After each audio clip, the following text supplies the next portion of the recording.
오늘 함께 볼 말씀은 요한복음 16장 1절에서 7절까지의 말씀입니다. 요한복음 16장 1절에서 7절까지 말씀 우리가 참 목소리로 읽겠습니다. 내가 이것을 너에게 이름은 너희로 실족하지 않게 하려 함이니 사람들이 너희를 출교할 뿐 아니라 때가 이르면 물은 너희를 죽이는 자가 생각하기를 이것이 하나님을 섬기는 일이라 하리라. 그들이 이런 일을 할 것은 아버지와 나를 알지 못함이라. 오직 너에게 이 말을 한 것은 너희로 그때를 당하면 내가 너에게 말한 이것을 기억나게 하려 하며 처음부터 이 말을 하지 아니한 것은 내가 너희와 함께 있었음이라. 지금 내가 나를 보내신 이에게로 가는데 너희 중에서 나더러 어디로 가는지 묻는 자가 없고 도리어 내가 이 말을 함으로 너희 마음에 근심이 가득하였도다.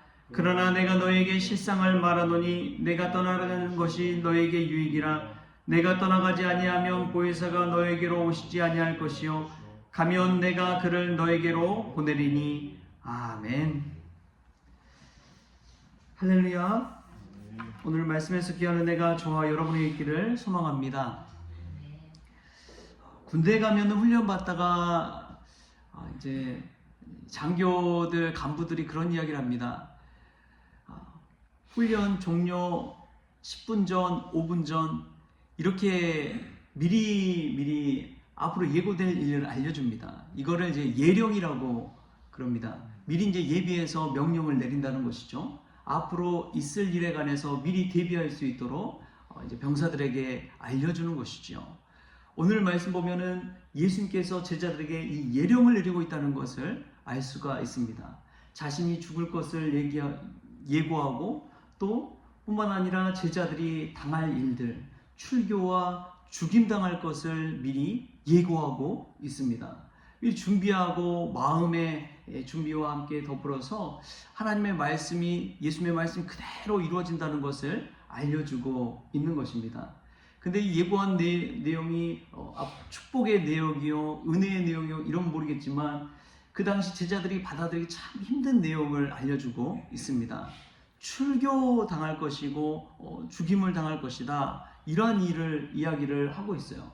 출교라는 것은 그 당시에 이제 어떻게 보면 사회적인 죽음입니다. 왜냐하면 유대인들은 이 키부츠라고 해서 공동체 생활을 했거든요. 어느 지역에 가도 또 이 고국을 떠나서 디아스포라, 난민 같은 삶을 살더라도 그들은 항상 모여가지고 공동체를 형성합니다. 공동체를 형성하면서 처음 세운 곳이 이제 시나고그라고 해서 회당을 세워요. 회당 중심으로 또 신앙 중심으로 그렇게 뭉쳐서 공동체 생활을 하는데 거기서 출교를 당한다는 것은 이것은 죽음과도 같습니다. 완전 사회적으로 죽음과도 같아요. 완전 다 끊어지는 거예요. 중세시대에서도 참 무서워하는 게 바로 출교였습니다. 교회 안에서 출교당하는 것은 그때 당시에 다 온 믿는 사람들, 도시 사람 다 교회에 나오는 그런 시대였는데 교회에서 출교당한다. 이것은 거의 죽는 것과 다름없는 혼자 고립되어서 어떤 다른 사람의 강도나 수많은 사람의 이 위협 속에 살아갈 수밖에 없는 노출되는 그러한 현상이 바로 출교입니다. 그래서 너무 두려워하는 그런 이 형벌 중에 하나였어요. 그리고 또 누군가에게 죽임당한다는 것 얼마나 두렵습니까? 이러한 일들을 겪게 된다는 것을 예수님께서 알려주고 있습니다. 근데 왜 이런 일을 당하느냐? 예수님을 제대로 알지 못하기 때문에 그렇다는 거예요. 그런 사람들이 내가 하나님을 위해서 일을 한다라고 생각하고 제자들인 너희들에게 그러한 일을 행할 것이다 라고 이야기합니다. 대표적인 사람이 바로 사도 바울 같은 사람이죠. 사도 바울이 스데반의 죽음, 순교 앞에서 동참하는 그러한 일을 하잖아요. 뿐만 아니라 대제사장의 고문을 받아가지고 들고 가서 다메섹에 있는 이 그리스도인들도 남녀노소 가리지 않고 잡아가두려고 가잖아요. 그게 내가 하나님 믿는 사람으로서 해야 할 일이다.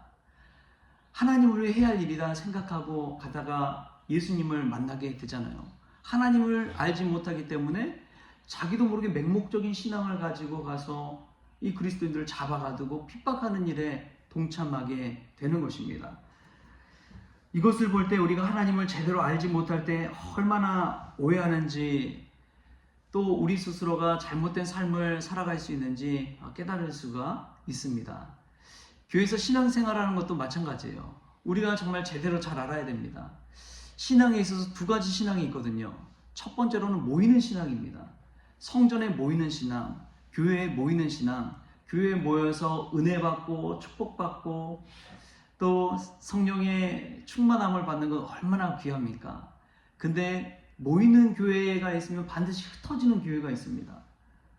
이 흩어지는 것을 잘 못하시는 분들이 계세요. 그리고 신앙생활하는 것은 모여서 교회 안에서 하는 것이 신앙생활이다 라고 착각하고 오해하시는 분들이 많이 있습니다.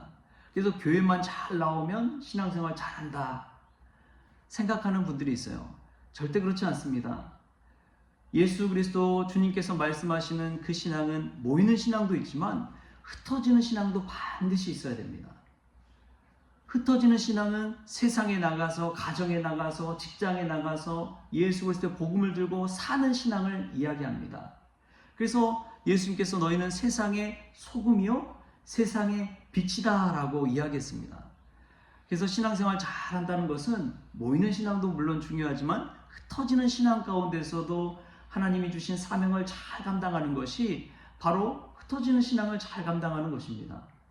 하나님께서 그렇게 사람을 창조하신 것 같아요. 자녀가 태어나면 어떻습니까? 부모 슬하에서 잘 자라다가 나중에는 흩어져야 돼요.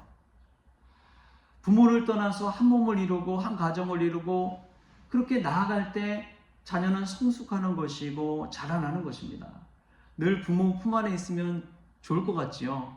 그러나 그렇지 못해요. 나중 되면 불편할 수밖에 없습니다. 불편할 수밖에 없어요. 그래서 부모를 떠나서 이 한 몸을 이루고 새 가정을 꾸리라는 것은 이 떠나서 살아가는 유익이 있다는 것이지요. 반드시 인간이 성숙하려면 떠나야 됩니다. 그래서 유대인들이 이 자녀들이 성인쯤 되었을 때 하는 행위 중에 하나가 무엇이 있느냐? 자녀를 떠나보내는 훈련을 하는 것입니다. 원웨이 티켓을 기차표를 끊어주고 그를 보내는 거예요. 갔다가 다시 돌아올 수 있도록 한 것이 아니라 그냥 떠나 보내버립니다. 그럼 그곳에서 훈련받고 고난받고 스스로가 한번 일어설 수 있는 기회를 주는 것이죠. 그 기회가 그 자녀를 성숙시키고 훈련시키고 성장시킨다는 것을 알기 때문에 그렇습니다. 예수님께서도 오늘 제자들에게 분명하게 이야기합니다. 7절 말씀 우리 같이 한번 읽어볼까요? 7절 말씀 시작. 그러나 내가 너에게 실상을 말하노니 내가 떠나는 것이 너에게 유익이라. 내가 떠나가지 아니하면 보혜사가 너에게로 오시지 아니할 것이요 가면 내가 그를 너에게로 보내리니. 아멘. 예수님은 본인이 떠나는 것이 제자들에게 유익이라고 이야기합니다. 우리가 이제 성경을 읽다 보면 제자들의 변화되는 것을 알 수 있잖아요. 보통 이제 이 신학 공부를 하면은 그렇습니다. 예수님이 12제자에서 12사도가 되었다. 제자에서 사도가 되는 그 중간에 있는 과정이 무엇이냐? 예수님이 제자들을 떠나는 그 일을 행했기 때문에 예수님이 제자들이 예수님 곁에서 있을 때는 사도가 잘 되지 못했는데 예수님 떠나고 나니까 사도가 되어서 예루살렘과 온 유대와 사마리아와 땅끝까지 이르러 주님의 증인이 되는 그런 일을 감당하게 되는 것입니다. 예수님 떠나니까 그런 유익이 오는 거예요. 그리고 예수님 떠나심으로 말미암아 보혜사 성령님이 제자들에게 임하시잖아요. 여러분, 떠남은 제가 보니까 새로운 만남입니다. 내가 전혀 가보지 못한 곳에서 새롭게 떠났을 때 만나는 그 은혜가 새로 하나님께서 베풀어 주십니다. 제가 예전에 한신교회에서 강남 대청교회를 갈 때 참 그런 마음이 참 많이 들었어요. 이 한신교회에서 머물면 성전 건축을 했는데 전중후를 다 있었거든요. 그래서 이 고난의 시간, 어려운 시간도 다 보냈는데 새 성전에 들어가니까 얼마나 좋아요. 모든 것이 다 신식입니다. 거의 200억 가까이 들어서 건축을 했으니까요. 앞에 뭐 한 10몇 억 들어가지고 파이프 오르간이 독일에서 공수해 와서 만든 파이프 오르간이 있고 또 오케스트라가 이 연주하고 예배 때마다 얼마나 여건과 상황이 환경이 좋은지 몰라요. 뭐 하기만 해도 다 은혜스럽죠. 그런데 이제 이 강남 대천교회에 가서 보니까 또 하나님께서 주시는 은혜와 만남이 있더라고요. 그 대천교회 이제 담임 목사님인 장인동 목사님을 만나면서 야, 정말 따뜻한 분이구나. 정말 배울 수 있는 분이구나. 또 다른 만남을 주신 하나님께 참 감사를 많이 했습니다. 그래서 제가 거기 있는 동안에도 공부할 수 있도록 미국에서 이 클레몬트 이 공부 신학 과정을 할 수 있도록 또 이 준전임 사역으로 바꿔주시고 또 장학금도 막 대주시고 그리고 교인들 앞에서도 참 저를 칭찬을 되게 많이 해주셨어요. 또 믿고 사역도 맡겨주시고 참 너무 감사하더라고요. 그렇구나. 좋은 환경, 좋은 상황에 놓여 있는 게 그게 정말 좋다고 생각하고 있었는데 그걸 떠나보니까 또 다른 만남과 은혜를 하나님께서 부어주시는구나. 여러분 정말 그렇습니다. 새로운 곳에 가고 또 새로운 사람들을 만나고 하나님께서 어떤 내가 안정된 자리를 떠날 때에 한편으로 마음에 두려움이 있고 어려움이 있지만 그럼에도 불구하고 하나님께서 예비하신 축복이 있음을 믿으시기 바랍니다. 하나님은 떠날 때 우리를 성숙시키고자 하는 그 의도를 가지고 우리에게 길을 열어주시고 새날을 주시고 또 새로운 곳을 예비하여 주신 줄 믿습니다. 여러분 두려워하지 마십시오. 그곳에서 주실 축복을 바라보면서 기뻐하십시오. 하나님 나를 더 훈련시키시고 더 들어 사용하시기 위해서 나를 보내시구나 생각하시고 은혜 가운데 기쁨 가운데 신앙생활 할 수 있기를 바랍니다. 모이는 신앙, 흩어지는 신앙이 있다는 것을 생각하십시오. 떠남은 또한 새로운 만남이라는 것을 기억하십시오. 그렇게 우리를 성숙시키셔서 하나님의 사람으로 또 제자에서 사도로 쓰임받고자 하는 쓰시고자 하는 그 하나님의 사랑 그 예수님의 의도를 우리가 마음에 되새기면서 오늘 또 새로운 하루를 맞이하고 열어가는 저와 여러분 될 수 있기를 주님의 이름으로 축원합니다. 기도하겠습니다. 주신 하나님 감사합니다. 이전에 알지 못했던 것 이제 알게 되어서 얼마나 감사한지요.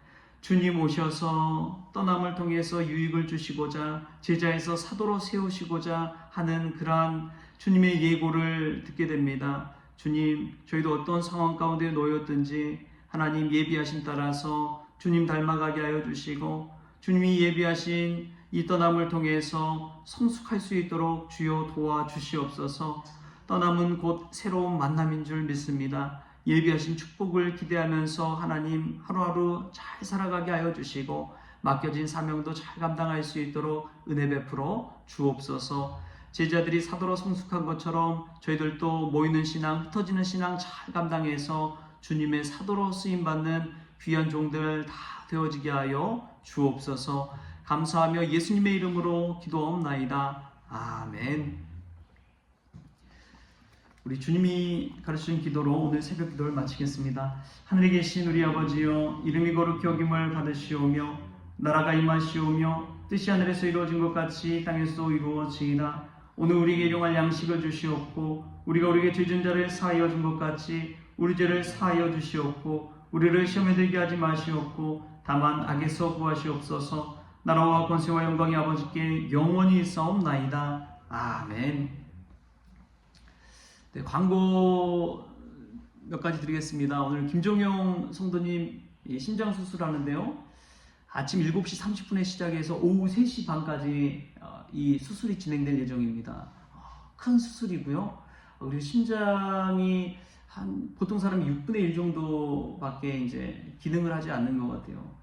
그래서 어려운 수술인데 다른 곳에서 뭐 혈관도 이제 띄어서 이렇게 연결해야 되는 그런 일도 해야 되고 정말 기적을 구할 만한 큰 수술입니다. 여러분 위해서 기도해 주시고요. 또 우리 박은경 집사님 오늘 이제 신촌 세브란스 가서 입원하시고 내일 수술할 예정입니다. 우리 같이 또 기도해 주시기를 부탁을 드립니다.